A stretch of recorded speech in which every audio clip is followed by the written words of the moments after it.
2025 October ബാച്ചിൽ examination എഴുതുന്ന SSLC +2 NIOS സ്റ്റുഡൻസിൻ്റെ പബ്ലിക് എക്സാമിനേഷൻ ഫീ പേയ്മെൻറ്റ് ചെയ്യാനുള്ള ലാസ്റ്റ് ഡേറ്റ് 2025 ജൂൺ 10 ജൂൺ 10 മുമ്പായിട്ട് നിങ്ങൾ നിർബന്ധമായിട്ടും എക്സാം ഫീ പേയ്മെൻറ്റ് ചെയ്യാം. താഴെയുള്ള ഡിസ്ക്രിപ്ഷൻ ബോക്സിലുള്ള ലിങ്ക് വഴി നിങ്ങൾക്ക് ക്ലിക്ക് ചെയ്ത് പേയ്മെൻറ്റ് പേജ് ഓപ്പൺ ചെയ്യാം. അതല്ലെങ്കിൽ നമ്മുടെ വിന്നേഴ്സ് അക്കാഡമിയുടെ ആപ്ലിക്കേഷൻസ് ഓപ്പൺ ചെയ്യാം. ശേഷം ഹോം പേജിൽ എൻ്റർ ആവാം. ഹോം പേജ് ഓപ്പൺ ആക്കിയതിന് ശേഷം താഴേക്ക് സ്ക്രോൾ ചെയ്യുമ്പോൾ എക്സാം ഫീ പേയ്മെൻറ്റ് എന്നുള്ള ഈ ഒരു ഗ്രീൻ കളറിൽ കാണുന്ന ഈ പേയ്മെൻറ്റിൽ ക്ലിക്ക് ചെയ്യും. അവിടെ ക്ലിക്ക് ചെയ്ത് കഴിഞ്ഞാൽ ഇങ്ങനെ ഒരു പേജ് ഓപ്പൺ ചെയ്ത് വരും. ചില ആളുകൾക്ക് ഈ ഇൻ്റർഫേസിന് ചെറിയൊരു വ്യത്യാസം ഉണ്ടാവും. ഏതായാലും എൻറോൾമെൻറ്റ് നമ്പർ എന്നുള്ള ഏരിയയിൽ അവിടെ ക്ലിക്ക് ചെയ്തിട്ട് നിങ്ങൾ എൻറോൾമെൻറ്റ് നമ്പർ ടൈപ്പ് ചെയ്യുക. അതിൻ്റെ നിങ്ങളുടെ ID കാർഡിൽ എൻറോൾമെൻറ്റ് നമ്പർ കാണാം. ആ ഒരു എൻറോൾമെൻറ്റ് നമ്പർ നിങ്ങൾ ടൈപ്പ് ചെയ്യുക. ശേഷം സബ്മിറ്റ് കൊടുക്കുക. സബ്മിറ്റ് കൊടുത്തു കഴിഞ്ഞാൽ നിങ്ങളെ പേര്, അതുപോലെ ഫാദർ നെയിം, മദർ നെയിം, ഇവിടെ 10th പാസിംഗ് ഇയർ ഒക്കെ കാണാൻ പറ്റും. താഴെ ഏത് സബ്ജക്റ്റുകളാണ് നിങ്ങൾ എക്സാം എഴുതാൻ ഉദ്ദേശിക്കുന്നത് ആ സബ്ജക്റ്റുകൾ ടിക്ക് ചെയ്യാൻ വേണ്ടി വരുന്നു. ഞാൻ ഈ ഒരു സ്റ്റുഡൻറ്റിൻ്റെ എല്ലാ സബ്ജക്റ്റുകളും ടിക്ക് ചെയ്യുന്നു. ശേഷം താഴേക്ക് സ്ക്രോൾ ചെയ്ത് സബ്മിറ്റ് ക്ലിക്ക് ചെയ്യുന്നു.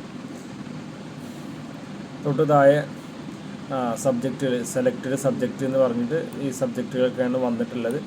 എക്സാം ഫീ എത്ര? 1500 70 ഓൺലൈൻ ഫീ ആണ്. ടോട്ടൽ ഫീ വരുന്നത് 1570 ഹ്യൂമാനിറ്റീസിനും കൊമേഴ്സിനൊക്കെ അതേ ഫീ ആണ് വരുന്നത്. സയൻസ് ആണെങ്കിൽ 2020 വരുന്നത്. SSLC ആണെങ്കിൽ 1870 വരുന്നത്. ഓക്കെ, ഇവിടെ ആ പേയ്മെൻറ്റ് കാണാം. അതിൻ്റെ ശേഷം നിങ്ങൾ താഴേക്ക് സ്ക്രോൾ ചെയ്തിട്ട് ഏതെങ്കിലും ഒരു പേയ്മെൻറ്റ് ഗേറ്റ് വേ സെലക്ട് ചെയ്യാം. ഞാനൊരു UPI സെലക്ട് ചെയ്യുന്നു. തൊട്ട് താഴേക്ക് സ്ക്രോൾ ചെയ്തിട്ട് മെയ്ക്ക് പേയ്മെൻറ്റ് എന്നുള്ള ഓപ്ഷൻ ക്ലിക്ക് ചെയ്യാം. അപ്പോൾ പേയ്മെൻറ്റിൻ്റെ പുതിയൊരു പേജിലോട്ട് അത് ഓപ്പൺ ആയിട്ട് വരും. ശേഷം ഞാൻ ഗൂഗിൾ പേൻ്റെ ചിഹ്നം കാണുന്ന UPI എന്നുള്ള ഏരിയയിൽ ക്ലിക്ക് ചെയ്യാം. ശേഷം ഞാൻ ഗൂഗിൾ പേ എന്നുള്ള ഏരിയയിൽ ക്ലിക്ക് ചെയ്യുന്നു. ഇനി ഞാനിത് മിനിമൈസ് ചെയ്ത് ക്ലോസ് ചെയ്ത് മിനിമൈസ് ചെയ്തതിൻ്റെ ശേഷം ഗൂഗിൾ പേ ഓപ്പൺ ചെയ്യുക. അതിൻ്റെ ശേഷം നമ്മുടെ UPI ID ഓപ്പൺ ആ ഒരു ഏരിയയിൽ ക്ലിക്ക് ചെയ്യുക. എന്നിട്ട് ആ UPI ID കോപ്പി ചെയ്യുക. ഓക്കെ, എന്നിട്ട് ഞാനത് മിനിമൈസ് ചെയ്തിട്ട് വീണ്ടും നമ്മുടെ ആപ്ലിക്കേഷൻസ് ഓപ്പൺ ചെയ്യുന്നു. താഴോട്ട് സ്ക്രോൾ ചെയ്യുമ്പോൾ അവിടെ കാണുന്നു.